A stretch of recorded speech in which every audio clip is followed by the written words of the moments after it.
जय हिंद साथियों। तो आज आप लोगों का फिजिक्स का प्रकाश का परावर्तन लगभग ख़त्म हो चुका है। ठीक है, उसके बाद आप लोगों को अब पढ़ाया जाएगा दर्पण। ठीक है, दर्पण के बारे में बताया जाएगा। प्रकाश का परावर्तन आई होप आपको समझ में आ गया होगा। और प्रकाश का परावर्तन बहुत ही आसान भाषा में और संक्षिप्त रूप में मैंने बताया है। ठीक है, बहुत ज़्यादा क्रिटिकल नहीं किया है। ठीक, तो आज आपको क्या बताया जाएगा? दर्पण। क्या पढ़ाया जाएगा? दर्पण। क्या बताएगा? दर्पण। जो आज हमारा लेक्चर क्या है? लेक्चर 5 है। लेक्चर क्या हमारा? लेक्चर 5। लेक्चर 5 में आपको क्या बताया जाएगा? दर्पण। दर्पण को इंग्लिश में क्या बोलते हैं? मिरर। क्या बोलते हैं? मिरर। दर्पण को इंग्लिश में क्या कहा जाता है? मिरर। आप लोगों ने घर में मिरर यूज किया है? आप लोगों ने घर में मिरर यूज किया है? अरे वही मिरर मतलब दर्पण। अरे शीशा यार, तुम लोग समझ नहीं रहे हो। यूज किया है ना आप लोगों ने? तो बस उसी के बारे में पढ़ा रहे हैं और कुछ नहीं। दर्पण क्या होता है? एक कांच का टुकड़ा होता है। क्या होता है? कांच का टुकड़ा होता है। और कांच का टुकड़ा होने के साथ साथ कैसा होता है? एक तरफ क्या होता है उसका? अगर सादा कांच ले लोगे तो क्या होगा? सीधा आर पार दिखाई देगा। लेकिन अगर एक साइड में उसका कलई कर दिया जाए, क्या कर दिया जाए? लेप लगा दिया जाए, यानी पॉलिश कर दिया जाए, तो क्या होगा? प्रकाश उस बगल से इस बगल आएगा नहीं, बल्कि रिफ्लेक्ट हो जाएगा। ठीक है, तो क्या होगा? हमारा चेहरा क्या होगा? उसमें दिखाई देना प्रारंभ हो जाएगा। तो क्या हो जाएगा? एक सतह क्या होती है? चिकनी होती है, जिसकी वजह से क्या होता है? वो परावर्तक बन जाता है। इमेज का क्या हो जाता है? परावर्तक हो जाता है। ठीक है, चलो ठीक है, इसके बारे में बताते हैं आपको। दर्पण क्या होता है? यह एक क्या होता है? कांच का भाग होता है। क्या होता है? एक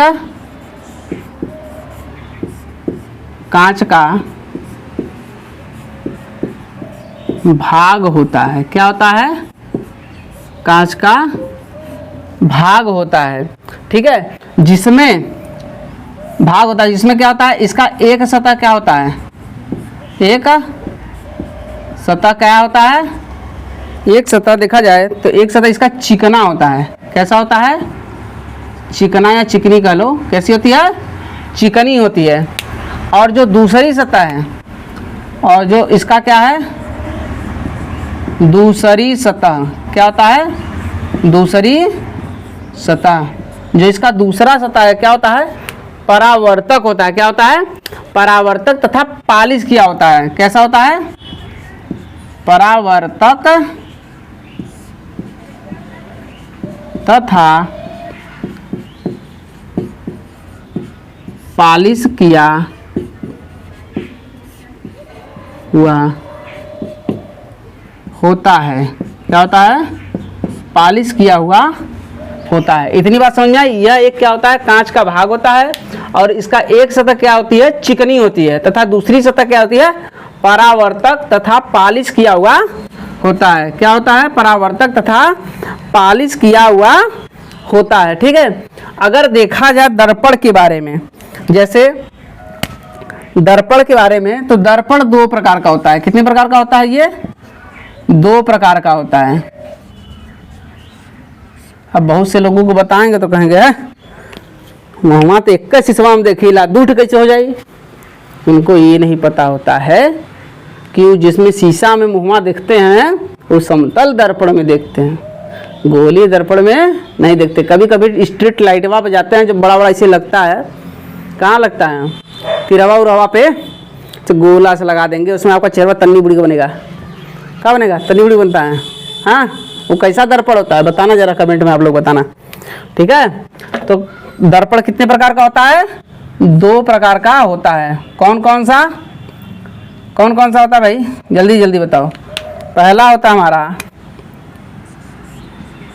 समतल दर्पण। समतल दर्पण। और दूसरा क्या होता है हमारा? दूसरा होता है गोलीय दर्पण। क्या होता है? गोलीय दर्पण। ठीक है, क्या होता है हमारा, पहला क्या होता है समतल दर्पण और दूसरा होता है गोलीय दर्पण। समतल दर्पण तो एक ही प्रकार का होता है, लेकिन गोलीय दर्पण देखा जाए तो ये दो प्रकार का होता है। गोलीय दर्पण भी हमारा कितने प्रकार का होता है, 2 टाइप्स का होता है, 2 टाइप्स का होता है। समतल दर्पण को इंग्लिश में क्या बोला जाता है भाई, समतल दर्पण को क्या बोला जाता है, प्लेन मिरर। क्या बोलते हैं, प्लेन मिरर। और गोली को क्या बोला जाता है, स्फेरिकल, स्फेरिकल मिरर। ठीक है, स्फेरिकल मिरर। और इसके बाद हमारे स्फेरिकल मिरर कितने प्रकार का होता है, 2 प्रकार का होता है। पहला कौन सा होता है,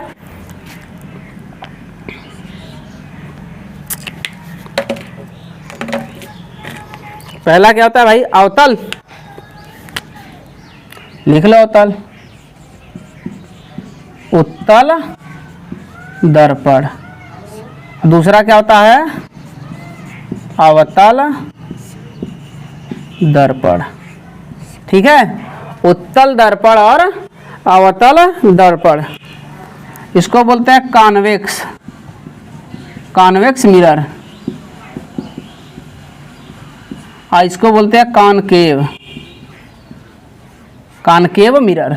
ठीक है, उसको बोलते हैं कॉन्वेक्स मिरर, इसको बोलते हैं कॉनकेव मिरर। ठीक है, इतनी बात समझ में आ गई आप लोगों को। दर्पण हमारा क्या होता है, यह एक कांच का भाग होता है। क्या होता है हमारा, कांच का भाग होता है। और उसके साथ साथ इसकी सतह क्या होती है, चिकनी होती है।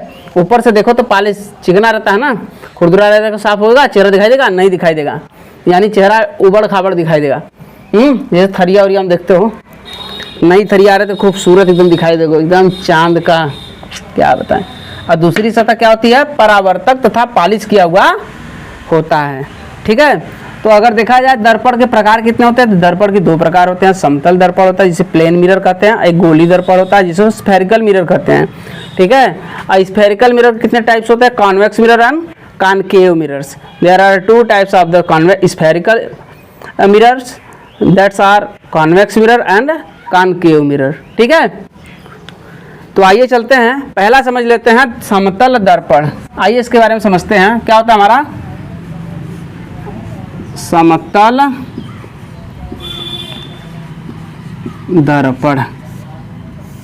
क्या होता है, समतल दर्पण, जिसको इंग्लिश में क्या बोलते हैं, plane mirror, plane mirror. Plane mirror क्या होता है भाई,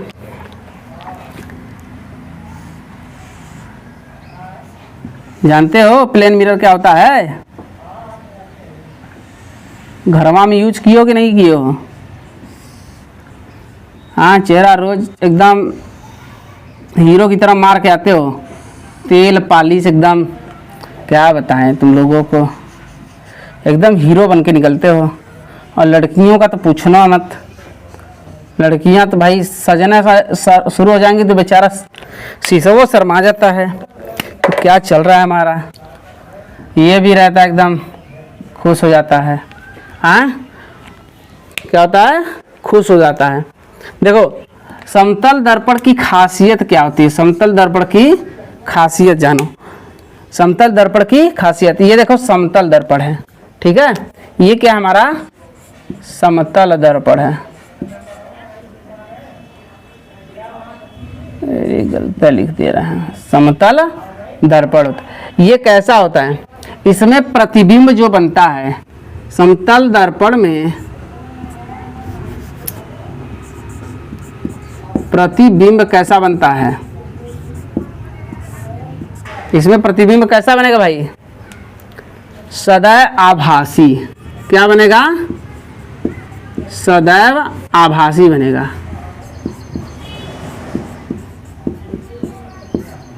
आभासी मतलब समझ लेते हो, वर्चुअल, वर्चुअल, वर्चुअल का मतलब आप लोग इस समय देख रहे हो, इस समय बड़ा ट्रेंडिंग में चल रहा है करेंसी, क्रिप्टो करेंसी। हाँ, क्रिप्टो कर, आप लोग नोट वोट क्या करते, छू लेते हो ना, क्रिप्टो करेंसी छोड़ो, नोट वोट छू लेते हो ना, लेकिन अगर मोबाइल से भेजना हो पैसा तब छू लेते हो? नहीं। डिजिट टाइप करते हो ना, डिजिट टाइप किया, 10,000 भेजा, 20,000 भेजा, 30,000 भेजा, 40,000 भेजा, पहुँच गया ना। तो क्या होता है, जिसको हम, जिस मनी को अगर आपके हाथों में 10,000 रुपया देते कहीं पहुँचाने के लिए, तब तो क्या हो जाएगा, वो मनी हो जाएगा ना, यानी वो हार्ड कैश हो जाएगा, हाँ, जिसको हम छू सकते हैं। लेकिन जिसको हम छू नहीं सकते हैं, ठीक है, जिसको हम मोबाइल में देख सकते हैं, शीशा में देख सकते हैं, उसे बोलते हैं वर्चुअल, ठीक है। तो हम अपने चेहरे को अगर शीशा में देखेंगे, ठीक है, हम अपने चेहरे को ऐसे छू सकते हैं, लेकिन शीशा में छू पाओगे? नहीं छू पाओगे ना। तो उसको बोलते हैं वर्चुअल। जिस चीज़ों को हम नहीं छू सकते हैं उसको बोलते हैं वर्चुअल, ठीक है, आभासी, ठीक। जिन चीज़ों को छू लेते हैं उसको वर्चुअल नहीं बोला जाता है, जिन चीज़ों को हम छू नहीं पाते हैं उसे बोलते हैं वर्चुअल, यानी आभासी प्रतिबिंब। इसमें कैसा प्रतिबिंब बनता है? आभासी प्रतिबिंब बनता है, जिस प्रतिबिंब को हम छू नहीं सकते हैं, ठीक है। बात समझ में आई आपको? हाँ, तो चलो और बताते हैं आपको, इसमें और चीज़ें बताते हैं। आभासी तो बनेगा, लेकिन जो प्रतिबिंब बनेगा वो कैसा बनेगा? सीधा बनेगा। कैसा बनेगा? सीधा बनेगा, सीधा बनता है। प्रतिबिंब कैसा बनता है? सीधा। ऐसे देखोगे चेहरा में तो मुड़िया दिखाई देगा, गोड़वा नहीं दिखाई देगा, ठीक है। तो यानी सीधा बनता है, जिसको बोलते हैं इरेक्ट। यानी आपका एकदम इरेक्ट बनेगा, ठीक है, एकदम सीधा बनेगा, ठीक है। बात इतनी समझ में आ गई मेरी? चलिए ठीक है। और इसके बाद जो प्रतिबिंब है, जो आपका मूल, यानी जो आपका मूल शरीर है, मूल वस्तु है, क्या है हमारी मूल वस्तु है, ठीक है। जो हमारी मूल वस्तु है, जैसे हम अपने आप को दिखाते हैं चेहरा, जैसे गर्दन तक दिखाएंगे तो ये मूल वस्तु हो गई। कोई चीज़ ले जाएंगे सामने तो वो मूल वस्तु हो जाएगी, ठीक है। तो जो मूल वस्तु है उसका जो प्रतिबिंब बनता है, क्या बनता है? प्रतिबिंब बनता है। मूल वस्तु के प्रतिबिंब बराबर बनता है, ठीक है। जो मूल वस्तु होता है उसका प्रतिबिंब कैसा बनता है? मूल वस्तु के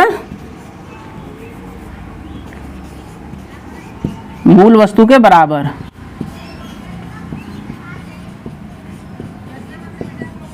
कैसा बनेगा? मूल वस्तु के बराबर बनेगा, ठीक है।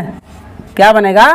मूल वस्तु के बराबर बनेगा। यानी जो प्रतिबिंब है, हम कोई भी प्रतिबिंब के सामने कोई वस्तु ले जाएंगे, सपोज दैट मान के चलो एक गुड्डा ही लेकर जाते हैं, गुड्डा, ठीक, इसको गुड्डा बना देते हैं। अब गुड्डा को फिर इसमें दिखाया जाएगा तो जो गुड्डा रहेगा, ठीक, जो गुड्डा आप ऐसे दिखाओगे पूरा का पूरा कांच के सामने, वही गुड्डा इसके सामने बनेगा, यानी मूल वस्तु के बराबर ही बनेगा, ठीक है। जो ये गुड्डा है उसका स्किन कैसा बनेगा? प्रतिबिंब कैसा बनेगा? मूल वस्तु के बराबर बनेगा, ठीक है। इतनी बातें समझ में आ गई आपको? चलिए ठीक है, आगे बताता हूँ, ठीक। और उसके बाद इस मिरर की एक बहुत बड़ी खासियत है, इस मिरर की एक बहुत बड़ी खासियत है कि जब कोई व्यक्ति, ठीक है, जब कोई क्या होता है, व्यक्ति अगर भी वेग से, इसको छोड़ो, अगर कोई व्यक्ति किसी वेग से प्रतिबिंब के सामने आता है, तो वो कैसा प्रतिबिंब के सामने आएगा? तो जो प्रतिबिंब में उस व्यक्ति के आने की प्रक्रिया है वो दुगनी गति से दिखाई देगी। जैसे आपके सामने क्या करें, एक बड़ा सा मिरर लगा दें और बोल दें दूर से दौड़ने के लिए, ठीक है, या आप चल कर आइए। तो चल कर आते हैं, ठीक है। तो जैसे मान के चलिए ये क्या हो गया, आपका दर्पण हो गया, और आपको बोले कि यहाँ से आपको यहाँ आना है। क्या यहाँ आना है? यहाँ से आपको यहाँ आना है। तो आपको क्या करना है, यहाँ आना है समतल के दर्पण के सामने। ये क्या होगा? हमारा दर्पण हो गया, ठीक है। आप आ रहे हैं, ठीक, आपको बोल दिया जाए कि आपको यहाँ आना है, तो आप आते हैं। तो आने की प्रक्रिया में कोई वेग रहेगा, कोई वेग, वेग को किससे डिनोट करते हैं? v से। वेग को किससे डिनोट करते हैं? v से। तो ये बालक क्या कर रहा है, दर्पण के सामने आ रहा है, तो जब ये आएगा तो इसमें जो प्रतिबिंब दिखाई देगा, जो इसमें क्या बनेगा, प्रतिबिंब। प्रतिबिंब प्रतिबिंब क्या होता है, उसको टू वेग यानी दुगुनी गति से उसको आती हुई प्रतीत दिखाई देगी। यानी लड़का आ रहा है वेग से, एक नॉर्मल वेग से आ रहा है, लेकिन जो प्रतिबिंब बनेगा ऐसा लगेगा कि लड़का दुगुनी रफ्तार से आ रहा है, ये ऐसा रिफ्लेक्ट करता है। तो चीज़ों को मैं लिख दे रहा हूँ। व्यक्ति भी वेग से, व्यक्ति भी वेग से, व्यक्ति क्या करता है, भी वेग से दर्पण की तरफ, क्या होता है, दर्पण की तरफ क्या करता है, आता है। क्या करता है, तरफ आता है। व्यक्ति भी वेग से दर्पण की तरफ आ रहा है, तो ये लड़का क्या कर रहा है, भी वेग से क्या कर रहा है, प्रतिबिंब यानी दर्पण की तरफ क्या कर रहा है, आ रहा है, आता है। तो क्या हो रहा है, दर्पण में, तो दर्पण में अपना प्रतिबिंब, दर्पण में अपना प्रतिबिंब, अपना प्रतिबिंब क्या कर रहा है, अब ये आ रहा है तो दर्पण में उसका प्रतिबिंब बन रहा है, तो आता है, तो दर्पण में अपना प्रतिबिंब टू वेग से गति करता हुआ प्रतीत होता है। टू वेग से गति करता हुआ प्रतीत होता है। यानी लड़का अगर भी वेग से गति करते हुए दर्पण की तरफ आता है तो इसमें जो प्रतिबिंब बनेगा वो हमको 2v की तरह दिखाई देगा कि व्यक्ति भी वेग से दर्पण की तरफ आता है तो दर्पण में अपना प्रतिबिंब 2 वेग से गति करता हुआ प्रतीत होगा। ठीक है, यानी डबल दुगनी वेग से आता हुआ प्रतीत होगा। अच्छा बताओ, समतल दर्पण का उपयोग कहाँ है? उपयोग हम लोग दैनिक जीवन में करते हैं। दैनिक जीवन में सबसे ज़्यादा उपयोग क्या करते हैं दैनिक जीवन में? जैसे फेस देखना, दाढ़ी मूछ बनाना, दाढ़ी मूछ बनाना, फेशियल ओशियल के लिए यूज करते हैं, और उसके साथ साथ नाई अपनी दुकानों में प्रयोग करते हैं, विभिन्न जगहों पर प्रयोग किया जाता है। तो ये आपका हो गया समतल दर्पण के बारे में समझा दिया गया है। आपके नेक्स्ट क्लास में आपको गोलीय दर्पण के, उत्तल दर्पण और अवतल दर्पण के बारे में अच्छे से समझा दिया जाएगा, और यहाँ पर कुछ भी ऐसा प्रश्न नहीं है जो कि बचा हो। ठीक है, समतल दर्पण के बारे में सब कुछ बता दिया गया है। कोई भी व्यक्ति अगर दर्पण के सामने भी वेग से आता है तो उसमें जो प्रतिबिंब बनता है वो 2 वेग से प्रतीत हुआ दिखाई देता है। ठीक है, और इसमें जो प्रतिबिंब बनता है वो सदैव क्या बनता है? आभासी बनता है और सीधा बनता है। ठीक है, वर्चुअल और इरेक्ट बनता है। ठीक, और जो मूल वस्तु होती है उसका प्रतिबिंब क्या होता है? वस्तु मूल वस्तु के क्या होती है? बराबर होती है। ठीक है, इतनी चीज़ें मैंने बता दिया है और इतनी चीज़ें आपको बहुत आसान भाषा में समझा भी दिया है और आपको समझ में भी आ गया होगा। इसका उपयोग दैनिक जीवन में भी सब लोग करते हैं। गाड़ियों के कांचों में, कांच में तो वो रहता है, साइड वाले मिरर में उत्तल लेंस होता है। ठीक है, तो उसमें हम प्रयोग नहीं करते हैं साइड वाले मिरर में। साइड वाले मिरर में हम जब उत्तल लेंस ये सब पढ़ाने लगेंगे तो उसमें समझ में आ जाएगा। समतल दर्पण का प्रयोग हम दैनिक जीवन में करते हैं, दाढ़ी मूछ बनाना, नाई की दुकान में आदि चीज़ों पर उपयोग किया जाता है। ठीक है, तो ये चीज़ें, इसका स्क्रीनशॉट ले लीजिए और इसको लिख लीजिए। आपके एग्जाम में यहाँ से क्वेश्चन आता है तो आप आसानी से यहाँ से कर लेंगे। ठीक है, तो आपको नेक्स्ट क्लास में आप लोगों को मिलेगा गोलीय दर्पण। तब तक के लिए थैंक यू।